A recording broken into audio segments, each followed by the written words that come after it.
হ্যাঁ, good morning guys, আমি সৌগত, তোমাদের host. Welcome to bit magnet. তো এটা বিট ম্যাগনেটের প্রথম ভিডিও, তাই আমি তোমাদের বলে দিই যে আমি বিটকয়েন প্লাস ইন্ডিয়ান স্টক মার্কেটে লাস্ট 6 বছর ধরে ট্রেড করছি। সো এই ভিডিওটা তোমরা শেষ পর্যন্ত দেখো। আমি এতটুকু নিশ্চিতভাবে বলতে পারি যে তোমরা অনেক ভালো কিছু শিখবে, নতুন কিছু শিখবে। সো আজ থেকে বিটকয়েনের ডেইলি অ্যানালিসিসের ভিডিও এই চ্যানেলের মধ্যে আসতে থাকবে, এবং আমি গ্যারান্টির সাথে বলতে পারি যে তোমরা আরো বেটার ট্রেডার হয়ে উঠবে এইসব ভিডিওগুলো দেখার পর। কারণ আমি শুধু ডেইলি অ্যানালিসিস নয়, তার সাথে সাথে বিটকয়েনের লার্নিং ভিডিও, কিভাবে ট্রেড করতে হবে, সেটআপ সবকিছুই তোমাদের শেখাবো।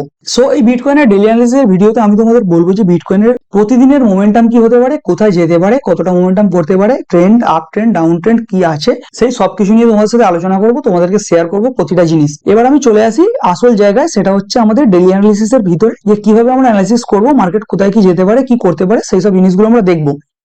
তার আগে একটা জিনিস, অত্যন্ত গুরুত্বপূর্ণ জিনিস, যেটা আমার প্রথমে বলে দেওয়া দরকার, সেটা হচ্ছে যে আমার ট্রেডিং স্টাইল, আমি কিভাবে ট্রেড করি। সো দেখো, আমার রিস্ক রিওয়ার্ড রেশিও অনেক বেশি।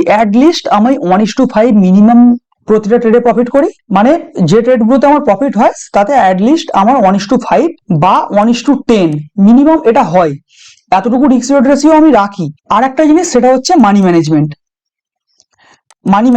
এইটা হচ্ছে ট্রেডিং এর অত্যন্ত গুরুত্বপূর্ণ জিনিস, মানি ম্যানেজমেন্ট। সো যদি তোমরা মানি ম্যানেজমেন্ট ভালোভাবে না করতে পারো, তাহলে কিন্তু ট্রেডার হওয়া খুব চাপের ব্যাপার। খুব ট্রেডিং এ সাকসেসফুল হতে গেলে এই দুটো জিনিস, রিস্ক রিওয়ার্ড রেশিও আর মানি ম্যানেজমেন্ট, এই দুটো জিনিস ভালোভাবে তোমাদের শিখতেই হবে। সেটআপ তোমরা হাজার শিখে যাবে, হাজার সেটআপ ইউটিউবে ফ্রিতে পেয়ে যাবে, কিন্তু এই দুটো জিনিস হচ্ছে সাইকোলজি, ট্রেডিং সাইকোলজির সব থেকে গুরুত্বপূর্ণ জিনিস। এই দুটো জিনিস তোমাদের ভালোভাবে শিখতেই হবে। সো আমি তোমাদের শেখাবো কিভাবে ট্রেডিং এ রিস্ক রিওয়ার্ড রেশিও আর মানি ম্যানেজমেন্টের সাথে ট্রেড করতে হয় উইথ প্রপার সেটআপ। সো এবার চলো আসল জায়গায় আসা যাক, সেটা হচ্ছে আমাদের ডেইলি অ্যানালিসিসের ভিডিওতে। তার জন্য আমাদের প্রথমেই আসতে হবে হচ্ছে উইকলি চার্টে। ওকে, সো যেটা আমরা দেখতে পাচ্ছ যে ক্লিয়ারলি যে মার্কেট এখন ডাউন ট্রেন্ডে আছে। কিভাবে বুঝে আমরা ডাউন ট্রেন্ডে আছে? ওকে, সো মার্কেট 1 2 3 4 পরপর 4টে সপ্তাহ, পরপর 4 সপ্তাহ মার্কেট কিন্তু ডাউন আছে। মার্কেট ডাউন যাচ্ছে, ডাউন কন্টিনিউ করছে। মার্কেট লাস্ট 2 সপ্তাহ দেখো, লাস্ট 2 সপ্তাহ কি করেছে, কন্টিনিউ কিন্তু একটা সাইডওয়েজ মোমেন্টামের মধ্যে ছিল। সেম প্যাটার্ন যদি তোমরা আগেও দেখো, যে এখান থেকে মার্কেট পড়েছে, সাইডওয়েজ হয়েছে, তারপরে আবার কন্টিনিউ করেছে, পড়েছে, সাইডওয়েজ হয়েছে, তারপরে আবার কন্টিনিউ করেছে। যদি আমরা দেখি, মার্কেট কিন্তু সেম প্যাটার্নটা আবার ফলো করার চেষ্টা করছে। মার্কেট নিচে এসছে, সাইডওয়েজ হয়েছে, মেবি মার্কেট আবার নিচে কন্টিনিউ করতে পারে, আবার নাও করতে পারে। কিভাবে সেটা আমরা বুঝবো, কি করবে? সো উইকলি চার্ট থেকে আমরা চলে যাব হচ্ছে প্রথমে ডেইলি চার্টে। সো আমরা এলাম হচ্ছে আমাদের ডেইলি চার্টে। সো দেখো ক্লিয়ারলি, দেখো মার্কেট কি করেছে লাস্ট। মার্কেট এখান থেকে 1 2 3 4 5 জুনের শুরুতেই, জুনের 1 তারিখ থেকে মার্কেট কিন্তু পড়তে শুরু করেছে। পরপর 6 দিন, পরপর 6 দিন সাথে 1 সপ্তাহ টানা পড়েছে। পড়ার পর মার্কেটের একটা খুব ভালো রিভার্সাল প্যাটার্ন, সেটা হচ্ছে ডাব্লিউ প্যাটার্ন। মার্কেট এই পড়েছে, এই গেল, নিচে এলো, ডাব্লিউ বানালো। দেখো এই জায়গা থেকে মার্কেট কিন্তু ডাব্লিউ নেকলাইন ব্রেক করে উপরে যাওয়ার চেষ্টা করেছে, আপ মোমেন্টাম হওয়ার চেষ্টা করেছিল, কিন্তু মার্কেটের আপ মোমেন্টাম কিন্তু সাস্টেন করতে পারেনি। তারপরে আবার সেই ব্রেকআউট ফলস করে নিচে চলে এসছে। ব্রেকআউট ফলস করে যেখান থেকে ডাব্লিউ ব্রেকআউট করেছিল তার নিচে চলে এসছে। সো এবার কি হতে পারে, মার্কেট কিন্তু যতটা মোমেন্টাম করেছিল, এটা কিন্তু ছোট মোমেন্টাম নয়। মার্কেট এখান থেকে যেটা মোমেন্টাম করেছিল, লাস্ট প্রায় 11%-এর কাছাকাছি কিন্তু মোমেন্টাম করেছিল। সো যতটা ডাউন পড়েছে, তারপরে 11% কিন্তু মার্কেট আপ যাবার চেষ্টা করেছিল। তারপরে কি হলো, মার্কেট ওপর থেকে অনেকটা, প্রায় 60-70%-এর কাছাকাছি মার্কেট নিচে চলে এলো।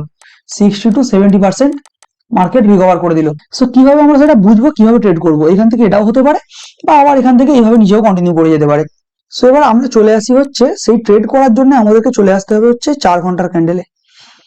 লেটস কাম টু 4 ঘন্টার ক্যান্ডেল, 4 আওয়ার ক্যান্ডেল। এই জায়গায় ক্লিয়ারলি দেখো একবার ভালো করে যে মার্কেট কি করেছে। এই জায়গাটাতে পরিষ্কার আমরা দেখতে পাচ্ছি যে মার্কেট একটা 64,000-এর আশেপাশে প্রপার ব্রেকআউট করেছে, ডাব্লিউ বানিয়ে ব্রেকআউট করেছে, নিচে এসছে, ওপরে গেছে। ওপর থেকে গিয়ে কি করলো, যখন মার্কেট আবার এই জায়গাটা দেখো, এইখান থেকে মার্কেট কিন্তু বড় সেলিং এসছে, কিছুটা রেঞ্জ বানিয়েছে, রেঞ্জ বানিয়ে ব্রেকআউট করেছে, নিচে নিচে নিচে পড়ে গেছে। আবার এখান থেকে 1 2 দুবার এই জায়গাটাতে হিট করে, প্রায় এটা কত 62-63 টু 500 আশেপাশে হিট করে আবার ওপরে যাওয়ার চেষ্টা করছে। হতে পারে মার্কেট এখান থেকে ওপরে যাবে, আবার হতে পারে মার্কেট এখান থেকে ডাউন যাবে। কিভাবে ট্রেড করব সেটা আমরা, এটা ট্রেড করার জন্য আমাদের যে জিনিসটা প্রথমেই মাথায় রাখতে হবে সেটা হচ্ছে যে মার্কেটে বায়ার সেলার কোথায় আছে। সাপোজ এই জায়গা থেকে মার্কেটে যারা সেল করেছিল, এই জায়গা থেকে মার্কেটে যারা সেল করেছিল, যদি তাদের এসএল গুলো হিট করে যায়, তাহলে কিন্তু চান্স আছে মার্কেট ওপরে চলে যাবে। এবার আমরা চলে আসি একবার 1 আওয়ার ক্যান্ডেলে। এটা আমরা কিভাবে বুঝবো? 1 আওয়ার ক্যান্ডেলে পরিষ্কার আমরা এখানে দেখতে পাচ্ছি যে লোয়ার হাই বানিয়ে মার্কেট কিন্তু পড়েছে। এই জায়গা থেকে মার্কেটের বড় সেলিংটা এসছে, সো নিশ্চয়ই এর উপরে মার্কেটে যারা সেল করে রেখেছিল তাদের কিছু এসএল থাকবে, এই জায়গাতে এসএল গুলো থাকবে।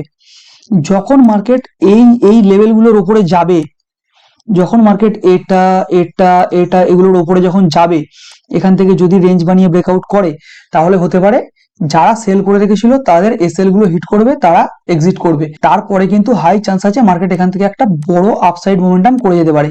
এখান থেকে একটা আপসাইড মোমেন্টাম। ডাউন কোথায় ট্রেড করবো চলো এবার সেটা দেখে নেওয়া যাক। মার্কেট লাস্ট যে জোন, যেটা হচ্ছে 63,857, যেটা আমরা এখানে দেখতে পাচ্ছি, সেটাকে ব্রেকআউট করেছে কিন্তু এই জায়গা থেকে 63,200 আশপাশ থেকে। যদি মার্কেট এই যে ব্রেকআউটটা করেছে, যদি মার্কেট এর নিচে আসে, তারপরে এই পুলব্যাকে আমি সেল করব, এখান থেকে সেল করব, আর এখান থেকে এইটার উপরে আমি কিন্তু বাই করব। তো এবার আসি আর একটা মেন পয়েন্টে, সেটা হচ্ছে যে লাস্ট যখন পড়েছিল এই জায়গাটা,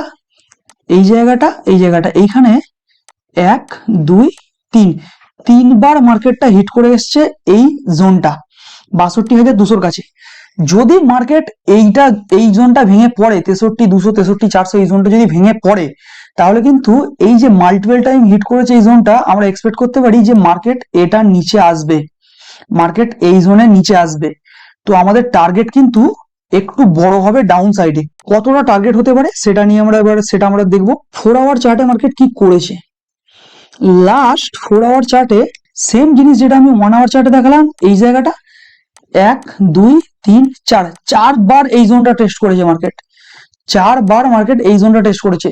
সো হাই চান্স আছে মার্কেট যদি এইটা ভাঙে 63,000 আশপাশে ভাঙে, তাহলে মার্কেট এইটাও ব্রেক করবে আর এই জোনটাও ব্রেক করে মার্কেটের যে লো ছিল সেই লোকে টেস্ট করতে আসবে। 59,000 59,000 আশেপাশে মার্কেট কিন্তু চলে আসতে পারে, এতটা আমার টার্গেট থাকবে যদি এই জোনটা ভাঙে।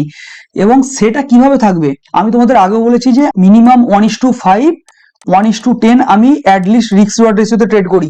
সাথে থাকে আমার মানি ম্যানেজমেন্ট।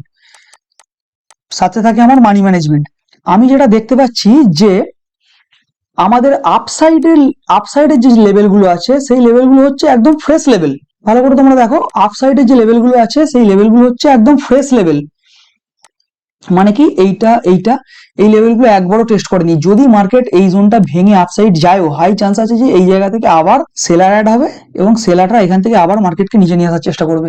সো আপসাইডের ট্রেডের জন্য আমি কম কোয়ান্টিটি ট্রেড করব, লেস কোয়ান্টিটি ট্রেড করব আপসাইডের ট্রেডের জন্য।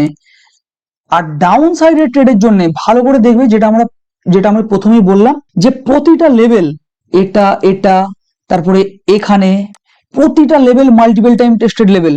যদি মার্কেট ভুল করেও ডাউন সাইডে আসে, তাহলে কিন্তু আমার কোয়ান্টিটি থাকবে অ্যাগ্রেসিভ, আমি ডাউন সাইডে অ্যাগ্রেসিভ ট্রেড করব, কারণ প্রতিটা লেভেল মাল্টিপল টাইম টেস্ট হয়ে গেছে। যখন মার্কেট নিচে ক্রস করবে অনেক বড় পড়ার চান্স আছে, রিস্ক রিওয়ার্ড রেশিও অনেক বেশি হওয়ার চান্স আছে, অ্যাটলিস্ট 1:10 তো হবেই। কিভাবে ট্রেড করব আমি 200 পয়েন্টের এসএল দিয়ে 2000 পয়েন্টের টার্গেটের জন্য ট্রেড করব। ঠিক আছে, তো তোমরাও যখন ট্রেড করবে এই কয়েকটা জিনিস অবশ্যই মাথায় রাখতে হবে। প্রপার রিস্ক রিওয়ার্ড মেনটেন করে স্ট্রিক্ট এসএল দিয়ে মানি ম্যানেজমেন্টের সাথে আমাদের কিন্তু ট্রেড করতে হবে। সো এটা হলো আমার আজকের জন্য 22 তারিখের সোমবারের আমার অ্যানালিসিস। আশা করছি তোমরা ভালো কিছু শিখলে যে কিভাবে ট্রেড করবে না করবে। তোমরা এবার যারা ট্রেড করবে প্রপার রিস্ক রিওয়ার্ড মেনটেন করে এসএল মেনটেন করে তারপরে তোমরা ট্রেড করো। সো আজকের মতো এতটাই, আবার কাল দেখা হচ্ছে। Thank you.